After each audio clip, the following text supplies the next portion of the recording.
T V माध्यमाचा विषय म्हणून बोलतो.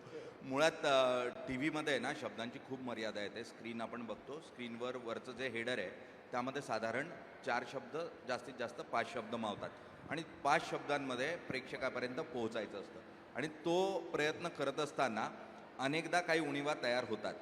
अगदी प्रांजळपणे मान्य करतो की टी व्ही माध्यमामध्ये, कारण खूप कमी जागा आहे, 5 शब्दांच्या वर शब्दच बसत नाही आणि त्यामुळे काही निश्चितपणे चुका होताना पाहायला मिळतात. ब्रेकिंगमध्ये साधारण 7 ते 8 शब्द मावतात, जो ब्रेकिंगचा एक टेक्स्ट प्लेट येते. त्यामध्ये आता मा डॉट अशा स्वरूपाचा वापर मला तरी कुठे पाहायला मिळालेला नाही. तुम्ही म्हणताय, पण निश्चितपणे शब्द मर्यादित सांगण्याच्या नादामध्ये काही चुका होतात. त्या वेळेनुसार आणि लक्षात आल्यानंतर सुधारण्याचाही प्रयत्न केला जातो, कारण तिथे सुधारायला संधी असते. आणि त्यामुळे इलेक्ट्रॉनिक माध्यमामध्ये चुका होत आहे हे मान्य करत असताना मर्यादा आपल्याला समजून घ्याव्या लागतील.